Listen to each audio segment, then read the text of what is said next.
dalam olahraga ya. Prestasi memalukan ya kembali terjadi dengan PBSI yang sekarang. Jadi untuk pertama kalinya sejak tahun 2000 ya 2000 berapa ya 2017 kita nggak punya wakil di final di rumah sendiri ya. Ini gue bilang aib lah untuk bulu tangkis Indonesia ya, karena ya kalau kita bicara kita bicara pemain segala macam, sebetulnya kan kita ini punya pemain yang kalau gue bilang ya ini skillnya bagus-bagus semua, tapi yang gue bilang adalah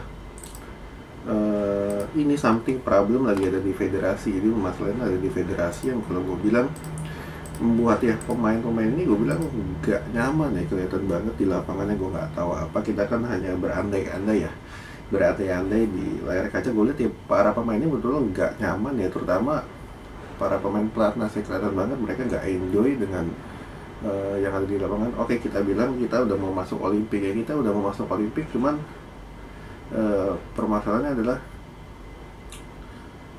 ya kalau lu kalah terus itu bukan bikin kita bagus ya. Mungkin kita kalau kalah di semifinal, final ya ini masih lebih kayak gini lawan lebih bagus. Kita kalau banyak kalah di ronde 32, ronde 16 itu kan kalau gue bilang sama sekali bukan levelnya Indonesia. Di mana Indonesia kan ya kita sejajarin lah tier 1 bulu tangkis, ada Cina dulu ya, Cina, Korea, Indonesia ini 3 besar, di mana ya mungkin sama Denmark ya 4, jadi masuk ke tier 1. Justru Jepang ini yang ada di tier 2 dulu, tapi sekarang Jepang sudah mulai masuk ya ke tier 1. Ya 5 negara bulu tangkis, Malaysia mungkin sekarang agak di tier 2, jadi Malaysia agak turun. Cuman Malaysia dengan 2 tahun terakhir ya masuknya Reksi, mereka sudah mulai meningkat lagi, jadi mendekati lah untuk ke tier 1.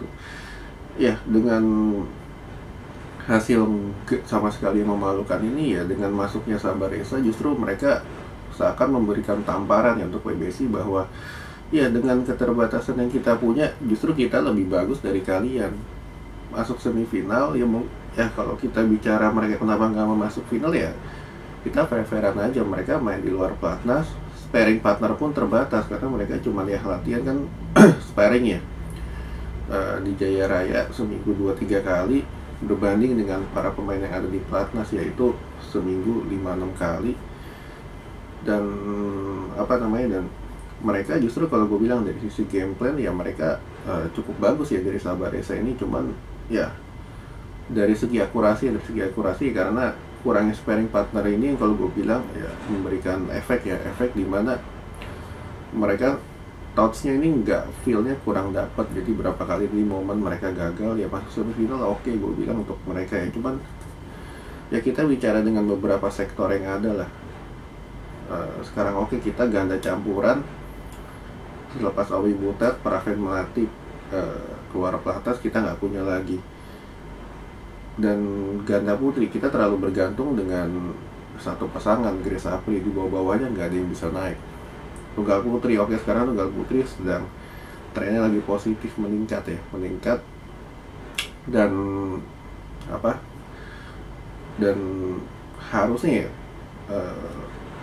tunggal putri yang sekarang yang ada harus benar-benar di-push. Cuman ya dengan Indra Wijaya harusnya bisa, ini pelatih yang kalau gue bilang ini cukup bagus juga dan dia keras juga pelatihnya. Tunggal putra akhir-akhir ini kan sempat naik ya 2-3 bulan lalu dan sekarang agak turun ya. Karena apa? Karena kurang pelapis. Jadi kalau gue bilang daya persaingannya di mana dulu kita punya 5-6 lapis, tapi sekarang kita cuma punya 2 dan bawah-bawah ini gapnya terlalu jauh. Yang aturannya kalau gue bilang aneh ya pembatasan ranking itu, di mana kemarin pun ya ganda putra dari Indonesia Rahmat Yeri ini kan lolos dengan pre-qualifier. Jadi mereka ganti pemain dengan aturan batasan ranking yang nggak penting ini. Gue bilang harusnya PBSI ngapusnya, karena ya lu main di rumah sendiri lu batasin, malah lu buka kuota untuk negara lain, itu kan ya aneh juga. Dan gue bilang ini menghambat dari pemain-pemain kita yang di luar pelatnas yang sebetulnya punya potensi, dan ini yang harus dilakukan. Cuman gue nggak tahu dengan kepengurusan yang sekarang ya.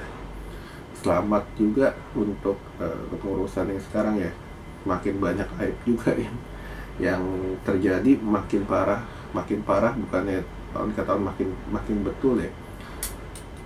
Justru yang terjadi ya kemarin oke, kita masuk final Thomas Uber, tapi selepas itu ngedrop lagi. Emang ya ini lebih murni kepada jarak antar pemainnya terlalu jauh antara pemain utama dan pemain pelapis. Dan ya gue bilang ya memang perlu intervensi pemerintah ya, dimana harus ambil alih seperti tahun 2013 ya, ketika itu kan kita ngedrop juga ya. Pemerintah waktu itu dengan Menteri Perdagangannya kan sempat ambil alih, dan ya berhasil juga dapat medali emas ya ketika itu Olimpik. Dan kejadian seperti ini kan sempat terjadi juga dengan asosiasi Korea Badminton Association ketika tahun 2018 atau 2019 ya, ketika itu kan mereka juga ngedrop ya selepas generasinya Leon Lee dan kawan-kawan pensiun. Mereka ini ngedrop ya karena ya GP terlalu jauh pemain utama dan pemain pelapis.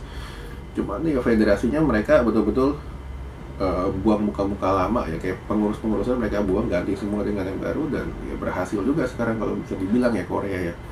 Dari sektor cewek cowok justru mereka berkembang jauh lebih pesat dibanding Indonesia, di mana Indonesia ini dulu saingannya sama Cina, sekarang justru kita ini terancam masuk ke tier 2 karena dengan ya kualitas pemain-pemainnya sekarang, pelapisnya ini betul-betul jaraknya terlalu jauh banget ya.